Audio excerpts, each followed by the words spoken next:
आप तमाम नाज़रीन का एवरी टाइम्स न्यूज़ चैनल में खैर मक़दम है। बीएसपी पार्टी के रियासती सदर डॉक्टर आर.एस. प्रवीण कुमार ने अपने रियासती दफ्तर में एक मीडिया कॉन्फ्रेंस से खिताब करते हुए शेख सईद बावजीर सोशल एक्टिविस्ट के कत्ल के मामले पर पुलिस व हुकूमत पर शदीद बरहमी व नाराज़गी का इजहार किया और इस कत्ल पर मुकम्मल तौर पर पुलिस को ही जिम्मेदार ठहराया। इस मौके पर रियासती सदर डॉक्टर आर.एस. प्रवीण कुमार ने कहा कि रियासत की तेलंगाना पुलिस जो कि फ्रेंडली पुलिस के नाम पर काम कर रही है, जो कि मुकम्मल तौर पर नाकाम साबित हो चुकी है। 3 दिन कबल शेख सईद बावजीर को जो कि बुरी तरह से कत्ल किया गया है, ये कंसर्न पुलिस स्टेशन में शिकायत दर्ज करवाने के बावजूद भी अफसोसनाक वाकया पेश आया है।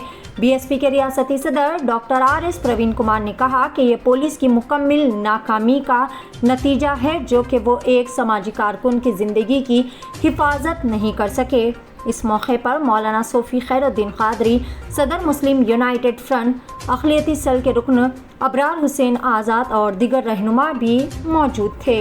आइए जानते हैं इस खसूस में मज़ीद तफसीलात। पेश है एवरी टाइम्स न्यूज़ चैनल की एक खुसूसी रिपोर्ट।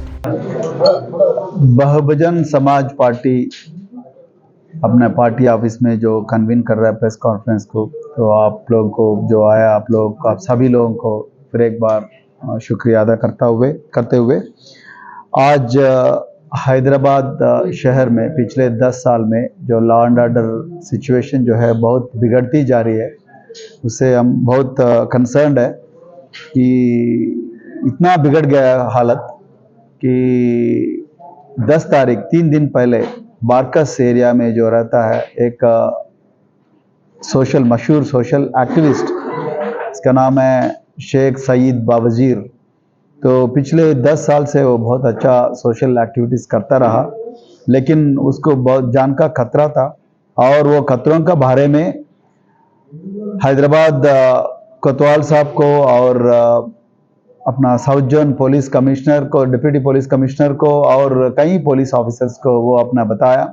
न केवल पुलिस ऑफिसर्स को बताया बल्कि वो होम मिनिस्टर साहब को भी बताया था। जो मीर महमूद अली साहब को फोन करके वो साहब मैं कमिश्नर ऑफ पुलिस को दिया दरखास्त और लोकल चंद्रायनगुट पुलिस स्टेशन में दिया और एसीपी साहब को सबको दरखास्त दिया हिफाजत के लिए।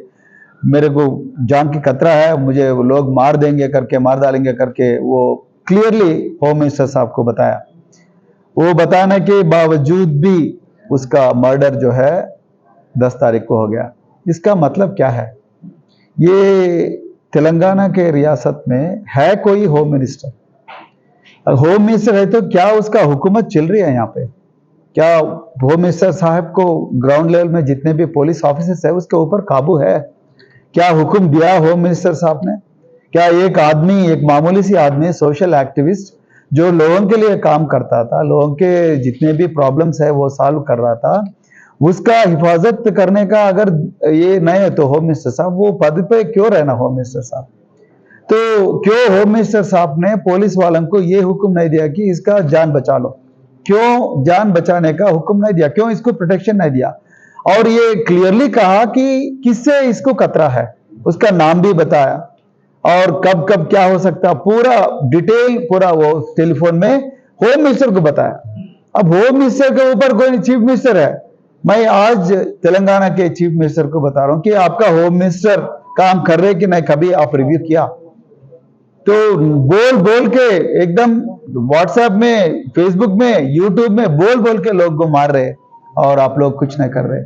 आप बोल रहे तेलंगाना अव्वल नंबर का स्टेट है, 1000 करोड़ रुपए खर्च करके बंजारा हिल्स रोड नंबर 12 में police command and control centre Hyderabad police के लिए आपने बनाया। बावजूद और 1000 करोड़ रुपए खर्च करने के बावजूद भी एक मामूली सी छोटी सोशल एक्टिविस्ट जो लोगों के लिए काम करता था, उसका हत्या हो गई। बोलिए केसीआर साहब, आप क्या हिफाजत कर रहे? क्या आपका हुकूमत सही रास्ते पे चल रहा है? अब जब मामूली लोग जो गरीब लोगों के लिए काम करता, जब वो लोग अपना हक और जुर्म के खिलाफ आवाज उठाए तो उसका हत्या हो रही है। अब आम जनता का हालत सोचिएगा। आप तो 200 पुलिसों के मतलब बंदोबस्त में आप रह रहे अपना प्रगति भवन में, और अपना होम मिनिस्टर साहब minister residential complex Padma temple के पास रोड नंबर 10 पे वो अपना महल में रह रहे, तो गरीब लोगों का हालत बरकस हो रहा है। तो इसीलिए मैं ये डिमांड कर रहा हूं तेलंगाना सरकार को, अर्जेंट जल्द से जल्द होम मिनिस्टर साहब को अपना पद से निकलना चाहिए। लोगों का हिफाजत के लिए, लोगों का भलाई के लिए निकलना चाहिए। और ओल्ड सिटी में मर्डर लगातार हो रही है, और गांजा चल रहा है और चरस चल रहा है, और वाइन शॉप तो कभी हम नहीं सुने ओल्ड सिटी में वाइन शॉप के बारे में। आज वाइन शॉप गली गली में वाइन शॉप्स, बेल्ट शॉप्स हो रहा है, और यूथ पूरा इसी उसमें है। तो इसीलिए मैं ये डिमांड कर रहा हूं कि अर्जेंटली ये एक्शन लेना चाहिए, और जो भी गुनहगार है वो सबको अरेस्ट करना चाहिए। और आने वाले दिनों में एक ड्रग कल्चर और जो लॉ एंड ऑर्डर के जो बिगड़ती हुई हालत के खिलाफ हम बहुजन समाज पार्टी हम पूरा हैदराबाद सिटी में एक दौरा भी करेंगे।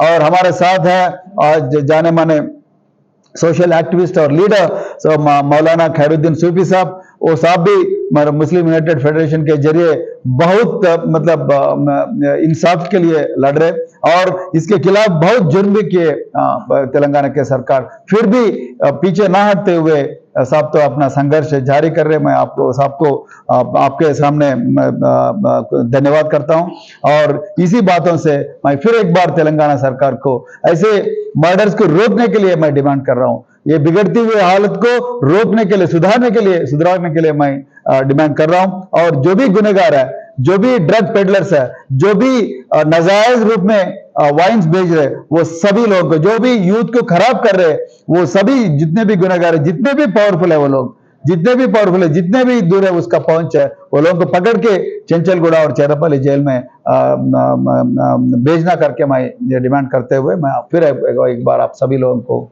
धन्यवाद करते हुए।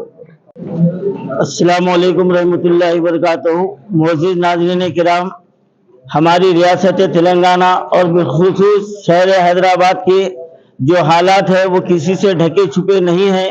आज ये वक्त आ गया है कि अगर मौजूदा हुकूमत से अपने हक के लिए कोई आवाज उठाता है और उससे सवाल करता है, तो उसके साथ जुल्म और बर्बरियत का बाजार गर्म किया जाता है। आज हमारा शहर हैदराबाद में ये ऐसे वाक़यात जो है ना एक के बाद दीगर सामने आ रहे हैं। कत्ल गारतगिरी ये बिल्कुल आम बात हो गई है, और इसकी अहम वजह यह है कि हमारी रियासती सरकार माइनॉरिटीज और मुसलमानों के साथ जो सख्त नाइंसाफी कर रही है, और हमारे नौजवानों में जो बेरोजगारी बढ़ रही है, और जो तालीम के जो ज़राए महदूद कर दिए गए हैं, ये जो है ना बर्बादी के लिए ये अहम असबाब जो है ना सामने आ रहे हैं। और हमारी रियासती सरकार हमारे शहर हैदराबाद में ड्रग, गांजा, अफीम, चरस और जगह जगह पर वाइन शॉप को खोल दिया है। यानी नौजवान बच्चों के लिए रोजगार की फिक्र नहीं है, इनको शराब बेचने की फिक्र है। बच्चों को जो ना तालीम की फिक्र नहीं है, इनको गांजा बेचने की फिक्र है। मैं दावे के साथ कह सकता हूं कि हर पुलिस स्टेशन को ये बात मालूम है कि कौन जो ना गांजा सप्लाई कर रहा है और कौन जो ना फरोख्त कर रहा है। 12-12, 13-13 साल के बच्चे पकड़े गए। और क्या हमारी हुकूमत सो रही है? और जब अगर अवाम हुकूमत से अपने हक के लिए आवाज उठाते हैं तो उनके खिलाफ जो है ना कार्रवाई की जाती है, तो क्या यहाँ पर जंगल राज कायम है? क्या यहाँ पर जमहूरियत खत्म हो रही है? आज यहाँ पर बैठकर ये डराया जा रहा है कि अगर जो है ना बीआरएस सरकार नहीं आएंगी तो यूपी की तरह मुसलमानों का जो है ना हालत होने वाली है। मैं ये कहने में जो है ना मैं पशोपेश नहीं करूंगा। यूपी में जो हालात है बीजेपी की हुकूमत में है, लेकिन दरे पर्दा उससे ज्यादा बुरे हालत यहाँ पर तेलंगाना में हमारी रियासती सरकार कर रही है, बिलखुसूस बिछड़े हुए तबकात के साथ और मुसलमानों के साथ। तो हम ये प्रेस कॉन्फ्रेंस के जरिए हम ये मुतालबा करते हैं कि हमारे तेलंगाना स्टेट का लैंड ऑर्डर बिल्कुल मफलूज हो चुका है, और हमारे होम मिनिस्टर साहब से जब मदद मांगी गई तो उसको मदद करने के बजाय उल्टा उन्होंने सवालात कर दिए हैं। ये कितनी शर्म की बात है। तो यहाँ पर होम मिनिस्ट्री बिल्कुल नाकाम हो चुकी है, और हम तेलंगाना सरकार से ये मुतालबा करते हैं जैसा कि अभी हमारे परवीन कुमार साहब ने कहा कि हम होम विकास करने का मुतालबा करते हैं। वो राजीनामा नहीं देंगे, इस्तीफा नहीं देंगे। वो बड़ी मोटी चमड़ी के हैं और दूसरे अल्फाज में उनको जो है ना बेशरम भी कह सकते हैं आप। आज जो है ना जब से वो होम मिनिस्टर बने हैं आज तक मुसलमानों के लिए कोई काम नहीं किए, बल्कि अपने खानदान के लिए, अपने लोगों के लिए उन्होंने बहुत कुछ जो है ना जमा कर लिए हैं। ये पूरे तेलंगाना की अवाम जानती है। तो मैं केसीआर से मैं ये मुतालबा करता हूँ कि होम मिनिस्टर को फौरी बर्खास्त किया जाए और लैंड ऑर्डर को कंट्रोल में लिया जाए और जिन जिन इलाकों में ये कत्ल हो रहा है वहां के पीएस के जो जिम्मेदारों पर शिकंजा कसा जाए और ऐसे बेरोजगार नौजवान जो ड्रग में जो है ना मुब्तला हो गए हैं उन पर कंट्रोल किया जाए। ये इस press conference Bahujan Samaj party का भी यही मुतालबा है, मुस्लिम यूनाइटेड फेडरेशन का यही मुतालबा है।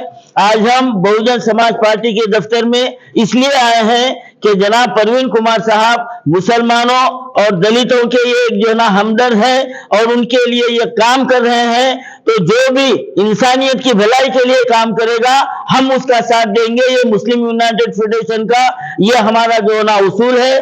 अगर कांग्रेस हमारा साथ देंगी, हमारे हक की जो ना आवाज देंगी, हम उसका भी साथ देंगे। लेकिन जहां पर धोखा दिया जा रहा है हम वहां पर गिरबान पकड़ना भी हम नहीं छोड़ते, हम वो भी जानते हैं। तो आज वक्त का अहम तकाजा है कि आज हमारे तेलंगाना के वासियों को ये सोचना चाहिए कि आपका सही हमदर्द कौन है और आपके लिए कौन भलाई का इकदाम करने वाला है। ये फैसला करने का वक्त आ गया है और अगर ऐसे वक्त में हम हालात का तजिया करते हुए सही फैसला नहीं करेंगे तो फिर आगे और 5 साल इससे ज्यादा बुरे हालात होने के हमको जो ना उम्मीद रखना चाहिए।